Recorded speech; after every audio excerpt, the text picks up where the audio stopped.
કુદરતે જ્યાં જ્યાં ગ્રીનરીની લીલા કરી છે ને તે જગ્યા પર તો જાણે સ્વર્ગ જ ધરતી ઉપર ઉતરી આવ્યું હોય ને તેવું લાગે છે. આજે હું તમને જે આ પ્લેસ બતાવી રહી છું ને તે છે ઇન્ડિયાનું સિક્કિમ રાજ્ય. ત્યાંના ઝાડ, વનરાઈઓ, રોડ રસ્તાઓ, પહાડ, નદી વગેરે જોવાનો પણ એક અદ્ભુત લાવો છે. આ બધું ગેંગટોકમાં આવેલું છે. આપણે ત્યાં એક સિટીમાંથી બીજા સિટીમાં જો જવું હોય ને તો આખી એક હિલ કાપવી પડે. એટલે કે આ પહાડ પરથી બીજા પહાડ પર જઈએ ને ત્યારે આપણે બીજા સિટીમાં જઈ શકાય. કેમ કે ત્યાં લગભગ એક પહાડ પર એક જ સિટી કે નાના નાના ગામ જ છે અને આ હિલને માણવાની પણ એટલી જ મજા આવે છે. તેમજ ત્યાંનું વાતાવરણ પણ સતત બદલતું રહે છે. જેમ યંગસ્ટરો રોજ નવા નવા કપડાં બદલ્યા કરે ને તેમ તેમ ત્યાંનું વાતાવરણ પણ ઘડીમાં વેશપલટો કર્યા જ કરતું હોય છે. અને આ વેધરના વેશપલટાને જોવું પણ આપણને ખૂબ જ ગમે. હવે આવે છે ચાંગુ લેક. ગેંગટોકથી આપણે નાથુલા પાસ જઈએ ને ત્યાં વચ્ચે આ ચાંગુ લેક આવે છે. હવે આ તળાવની એક ખાસિયત એ છે કે ત્યાં ગમે તેટલો વરસાદ પડે ને તો પણ આ તળાવની સપાટી ના વધે કે ના ઓછી થાય. એટલે કે સતત એક જ સપાટીએ આ પાણી વહેતું રહે છે. ખરેખર આ તળાવની આ ખાસિયત છે ને એટલે જ ત્યાંના માણસો આ તળાવને પવિત્ર માની તેની પૂજા પૂરી શ્રદ્ધાથી કરે છે. એ લોકો માટે તો આ તળાવની જગ્યા એક હોલી પ્લેસ તરીકે જ મનાય છે. તમે પણ આ ચાંગુ લેક તળાવ જોઈ લો. આ લેકની સપાટી બસ આટલી ને આટલી જ રહે છે, ના ઓછી કે ના વધુ. એટલે જ ત્યાંના લોકો પૂરી શ્રદ્ધાથી એમના પૂજાપાઠ કરતા હોય છે. ગમે એટલો વરસાદ હોય ને આમ છતાં પણ તેની સપાટી એક જ સરખી રહે છે. આ તળાવ ખૂબ પવિત્ર માનવામાં આવે છે. વાતાવરણમાં ફરી જોઈ લો, પલટો આવી ગયો ને. કાળું ડિબાંગ ઉપર વાદળું દેખાય છે. હવે આ સરસ મજાની ડુંગરાળ રેતીમાં આપણે રમતા હોઈએ, ક્યાંક આ ડુંગરાઓની ગોદમાં છુપાઈ જતા હોઈએ તો વળી ક્યાંક આ વાદળાઓની વચ્ચે લપાઈ જવાની પણ કેવી મજા આવે. હાઈડ એન્ડ સીક રમવાની મજા પડી જાય. ખરેખર તો આ પ્રકૃતિના ખોળે રમવું ને એ પણ એક લાવો છે. આ છે ઇન્ડિયા ચાઇના બોર્ડર. હવે તમે જે આ ટેન્ટ જોઈ શકો છો ને તે આપણા ઇન્ડિયન આર્મીના ટેન્ટ છે. તેમજ ત્યાં ટુરિસ્ટોની પણ ભીડ જામી છે. ટુરિસ્ટો માટે તો આ બોર્ડર ફરવાલાયક સ્થળ જ છે. જ્યારે આર્મીઓવાળાને આપણે પૂછીએ ને ત્યારે ખબર પડે કે આ બોર્ડર એટલે શું. આ સામેની બાજુ છે તે ચાઇનાની આર્મી. ચાઇનાવાળાની આર્મી પણ એમ જ ખડે પગે ત્યાં ઊભી છે. એ પણ આપણે જોઈ જ શકીએ છીએ. સૌ પોતપોતાના દેશને બચાવવા માટે ટાઢ હોય, તડકો હોય કે બર્ફીલા પહાડો ગમે તે વાતાવરણમાં પણ ખડે પગે ત્યાં ચોકી પહેરો કરતા જ હોય છે. અને આજે આ આર્મી મેનને કારણે જ આપણે આપણા ઘરોમાં સુરક્ષિત છીએ. આપણે સુરક્ષિત છીએ એ આપણે પણ ફીલ કરીએ જ છીએ ને. તો આજે દિલથી આર્મી મેનને પણ એક સલામ. નાથુલા પાસના આ પોઈન્ટનું વાતાવરણ પણ જાણે દિલને સ્પર્શી જાય ને તેવું સુંદર નયનરમ્ય દેખાય છે. નાથુલા પાસ 14,000 કરતાં પણ વધુ ઊંચાઈએ આવેલું સુંદર એક સ્થળ છે. આ છે કાર પાર્કિંગ. આ કારને જોઈને જ આપણને આઈડિયા આવી શકે કે ઇન્ડિયા બોર્ડર જોવા માટે માણસો કેવા ઉત્સુક હશે. રોજના હજારો માણસો આ ઇન્ડિયા ચાઇના બોર્ડર જોવા માટે આવતા હોય છે. તમે ત્યાંના રસ્તાઓ જોઈ લો, કેટલા નીટ એન્ડ ક્લીન છે. તેમજ આ પહાડ કાપતા રસ્તાઓ પણ જોઈ શકો છો. ખૂબ સરસ મજાના ડેવલપિંગ રસ્તાઓ ત્યાંની ગવર્મેન્ટે કરેલા છે. આ વાદળોના દેશમાં જાણે આપણે ફરવા નીકળી પડ્યા હોય ને તેવો આહલાદક અનુભવ થાય. આ આખું સિટી જોઈ લો, કેટલું સરસ ક્લીન દેખાય છે. દૂરથી આ નજારો જેટલો ક્લીન દેખાય છે ને તેટલો જ નજીકથી પણ છે.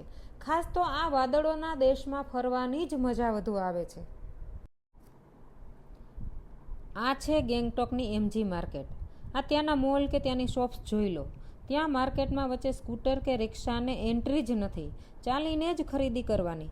આખી માર્કેટમાં માણસોની ભીડ ભરાતી હોવા છતાં નીટ એન્ડ ક્લીન દેખાશે. આખી માર્કેટ તમે જોઈ લો. ખાણીપીણીના કેટલા સ્ટોલ છે છતાં પણ કચરો ફેંકનાર કોઈ જ નહીં.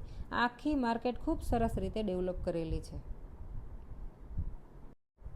આ ખડખડ વહેતા ઝરણાના ધોધનો અવાજ જ્યારે કાને અથડાય ને ત્યારે મન પણ આનંદથી ગદગદ થઈ ઉઠે છે. ત્યાંનું વાતાવરણ એકદમ ચોખ્ખું હોવાના લીધે ત્યાંની વનરાઈઓ કે ઝાડપાન લીલાછમ તાજા માજા સતત જોવા મળતા હોય છે.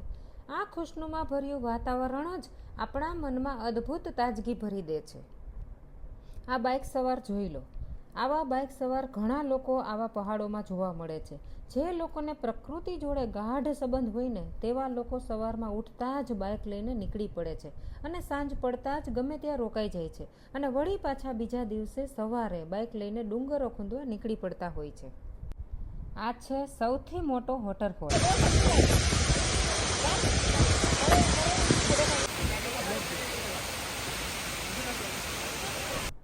ગેંગટોકથી લાચુંગ જઈએ ને ત્યાં વચ્ચે આ વોટરફોલ આવે છે. આ વોટરફોલને અમિતાભ બચ્ચન વોટરફોલ પણ ત્યાંના લોકો કહે છે. હકીકતમાં આ ઝરણાનું નામ છે ભીમવા ફોલ. ગેંગટોકમાં બીજો પણ એક ફોલ છે, 7 સિસ્ટર્સ ફોલ. આ બંને વોટરફોલને નિહાળવાની ખૂબ જ મજા આવે છે. ખૂબ ઊંચી ઊંચાઈએથી આ ઝરણાનું પાણી વહેતું હોય ને ત્યારે એ પાણીનો અવાજ એટલો મીઠો મધુરો હોય ને કે થાય કે સતત અવાજ આ સાંભળ્યા જ કરીએ.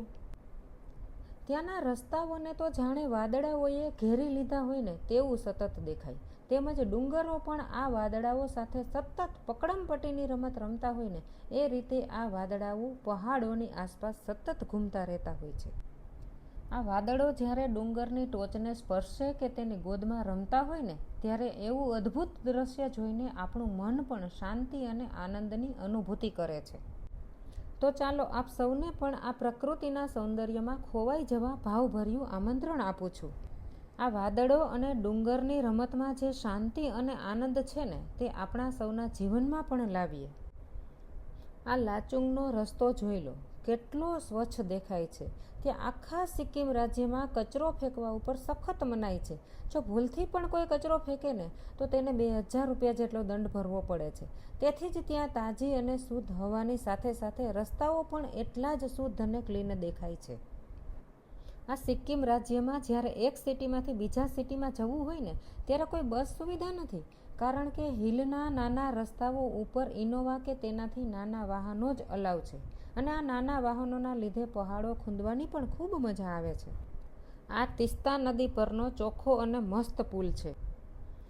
આ તીસ્તા નદીની સાથે બીજી એક નદી પણ મળેલી છે, જે દેખાઈ આવે છે આપણને કે ત્યાં બે નદીઓ સાથે એકસાથે મળેલી છે. ત્યાં એક પહાડ પરથી બીજા પહાડ ઉપર આપણે જઈએ ને ત્યારે આ નદીને જ ઓળંગવી પડે છે. એટલે કે ઘણા બધા આવા નાના કે મોટા પુલ ઉપરથી આપણે જવું પડે છે. આ નદી હોય, પુલ હોય, ડુંગર હોય કે ત્યાંના રસ્તાઓ હોય, જોઈ લો તમે, ચોખ્ખાઈ દેખાઈ જ આવે છે કે કેટલું ચોખ્ખું છે. લાચુંગ શહેરમાં આ નજારો સાંજના 5 વાગ્યાનો છે. દૂર દૂરથી ડુંગરો પણ કેવા સોહામણા દેખાઈ રહ્યા છે. તેમાં વહેતા આ ઝરણાઓનો ખડખડ અવાજ તો જાણે સંગીત કે કોઈ રોમેન્ટિક ગીત હોય ને તેના કરતાં પણ અતિ પ્રિય લાગે છે. આટલા ઊંચા ઊંચા પહાડોની વચ્ચે ત્યાં ફક્ત હોટલના માલિકો અને તેમાં કામ કરતા માણસો તેમજ ટુરિસ્ટો જ જોવા મળશે, કારણ કે હિલમાં વસવાટ ના હોય કે ના હોય કોઈ ઇન્ડસ્ટ્રી. હોટલ કે ત્યાંના રસ્તાઓ પણ જોઈ લો છે ને એકદમ ચોખ્ખા. ફોરેનની જેમ ભારતમાં પણ આટલી જ ચોખ્ખાઈ આવી શકે જો આપણે સૌ સાથે મળીને એક કદમ સ્વચ્છતાની ઓર બઢાવીએ ને તો. 9600 ફૂટની ઊંચાઈએ આ લાચુંગ શહેર આવેલું છે. મોર્નિંગમાં 4:30 વાગ્યાનો આ ભવ્ય નજારો છે. કેવો મસ્ત ઝીણો ઝરમર વરસાદ વરસી રહ્યો છે અને વનરાઈઓ પણ આ ટપકતા વરસાદથી ખુશ થઈને આળસ મરડીને બેઠી થઈને આપણી સાથે જાણે વાતો કરી રહી હોય ને તેવું લાગે છે. ત્યાંના વાતાવરણમાં અચાનક જ આમ વરસાદ આવવો ને એ તો સાવ સામાન્ય છે. ઘડીમાં કાળું ડિબાંગ વાદળું તો ઘડીમાં વરસાદ તો વળી ઘડીમાં ક્લાઉડી વેધર પણ હોય. આટલી સરસ વનરાઈઓ વચ્ચે ફક્ત પ્રકૃતિ અને હું એમ બે જ હોય ને એવું મને રોમાંચક અનુભવ થઈ રહ્યો હતો. પ્રકૃતિ સાથે બે ઘડી જાણે મને મળવાનો સોનેરી અવસર મળ્યો હોય ને એવું ફીલ થઈ રહ્યું હતું. અને આમ પ્રકૃતિ સાથે મળવું, તેની સાથે એકાંતમાં વાતો કરવીને મને ખૂબ જ ગમે છે. મારી લાઈફમાં હું ગમે તે હિલ સ્ટેશને જાઉં ને, વહેલી સવારમાં કાશ્મીર હોય કે કેરેલા, આબુ હોય કે મનાલી કે પછી આ લાચુંગ શહેર, હું સવારનો નજારો માણવાનું ક્યારેય ચૂકવું જ નહીં, કારણ કે મને સવારનો નજારો સૌથી વધુ પ્રિય છે. લાચુંગથી આપણે 0 પોઈન્ટ જઈએ ને ત્યાંના રસ્તાનો આ અદ્ભુત નજારો છે. વાદળાઓ જાણે એકદમ ડુંગરોને ભેટીને વાતો કરી રહ્યા હોય ને એવું ત્યાં દેખાઈ આવે. આ 0 પોઈન્ટ 15,300 ફૂટ કરતાં પણ વધુ ઊંચાઈએ આવેલો પોઈન્ટ છે. આ પોઈન્ટ ઉપર ફક્ત આપણને આર્મીઓવાળા જ દેખાશે અને ટુરિસ્ટો તો કલાક 2 કલાકથી વધુ ત્યાં દેખાશે પણ નહીં, કારણ કે ત્યાંનું વાતાવરણ ફૂલ ઠંડુ, એકદમ ઠંડુગાર વાતાવરણ. આટલા ઠંડાગાર વાતાવરણમાં આ રસ્તાઓ જાણે નાની નાની સાંકડી ગલીઓ પડતી હોય ને તેવા દેખાઈ રહ્યા છે.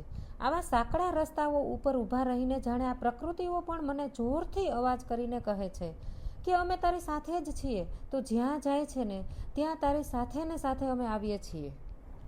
આ આકાશમાં ભમતા વાદળો પણ નીચે ઉતરીને મારી સાથે જાણે આવવા તૈયાર થઈ ગયા હોય ને એમ નીચે ઉતર્યા છે. તમે જુઓ વાદળાનો નજારો. આ ઠંડા પ્રદેશોમાં એટલે કે ઠંડા કે બર્ફીલા વાતાવરણમાં પ્રાણીઓમાં ફક્ત યાક જ ત્યાં વસવાટ કરતા હોય છે. આ યાક જોઈ લો, કેવું ઝીણું ઝીણું ઘાસ ચરી રહ્યા છે. દૂરથી એવું લાગે કે ત્યાં નાના નાના બકરાઓ ઘાસ ચરી રહ્યા છે. હકીકતમાં તો એક સાથે ઘણા બધા યાક ઘાસ ચરી રહ્યા છે. તેમજ ત્યાંના રસ્તાઓ પણ જોઈ લો, કેવા સરસ નીટ એન્ડ ક્લીન દેખાય છે. કોઈ પણ જાતનો કચરો જરા પણ નહીં. વાતાવરણ પણ એકદમ ચોખ્ખું અને રસ્તાઓ પણ તેની જેમ જ એટલા ચોખ્ખા. આટલું સરસ વેધર જ આ દિલને સ્પર્શી જાય એવું છે. આ ગોળ મટોળ રસ્તાઓની કરામત પણ જોવાની ખૂબ જ મજા આવે છે. કેટલા સરસ ગોળ મટોળ રસ્તાઓ છે. આ છે 0 પોઈન્ટ, જે સિક્કિમમાં સૌથી ઊંચો પોઈન્ટ છે. ફેબ્રુઆરીમાં તો જ્યાં આ નદી દેખાય છે ને ત્યાં એનું પાણી બધું બરફ થઈ જાય છે, પરંતુ અત્યારે તો જૂન મહિનાનું સ્ટાર્ટિંગ જ છે ને એટલે સતત પડતા વરસાદને લીધે ત્યાં મોટા ભાગનો બરફ જે આજુબાજુમાં ખુલ્લું દેખાય છે ને ત્યાં પીગળી ગયો છે. આ નદીનું પાણી તો ઉત્તરાખંડની ગંગા નદીના પાણી કરતાં પણ અનેક ગણું ઠંડુ છે. તેમજ ત્યાં પવન પણ એટલો બધો ઠંડો વાય છે ને કે કદાચ સહન પણ ના થાય, અને ઓક્સિજનનું પ્રમાણ પણ ખૂબ નીચું આવી જાય છે, અને એના લીધે જ ઘણી વ્યક્તિઓને તો ઓક્સિજનના બાટલાઓ પણ સાથે રાખવા પડતા હોય છે, નહીં તો શ્વાસ લેવામાં અહીં ખૂબ જ તકલીફ પડે છે. આ છે યુમથાંગ વેલી.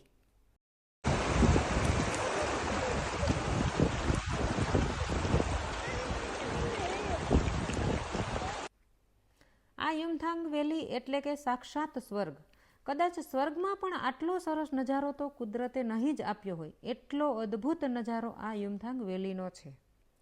આટલી વિશાળ આ વેલી હોવા છતાં પણ આ વેલી કેટલી સુંદર અને સ્વચ્છ આપણને દેખાઈ આવે છે. આ નદીના પાણીની સાથે સાથે ત્યાંના ઝાડ પણ ઠંડા પવનના સુસવાટા વેગે ખૂબ ઝૂમી ઉઠ્યા હતા. આ સામેની બાજુએ ઝરણાઓ ખડખડ વહી રહ્યા છે, તે પણ કેટલા સરસ દેખાય છે, પરંતુ આ વાદળાઓ ઝરણાઓની ઈર્ષા કરતા હોય ને એમ તેને ઢાંકતા જાય છે. એ પણ આપણે જોઈ શકીએ છીએ ને. આ ભવ્ય નજારો કદાચ આખો દિવસ બેસીને માણીએ ને તો પણ પેટ ના ભરાય, એટલો સરસ મજાનો આ ભવ્ય નજારો છે. ઝરણાઓ પણ પીગળીને નીચે આવી રહ્યા છે, તેમજ આસપાસ પણ બરફ પીગળીને વનરાઈઓને જાણે પોતાના બંધનમાંથી મુક્ત કરી રહ્યા હોય ને એવું લાગે. તો આ છે સિક્કિમનું સ્વર્ગ. આ છે ચારધામ ટેમ્પલ. આ મંદિર પેલિંગમાં આવેલું છે. હવે આ મંદિરની ખાસિયત શું છે જાણો છો?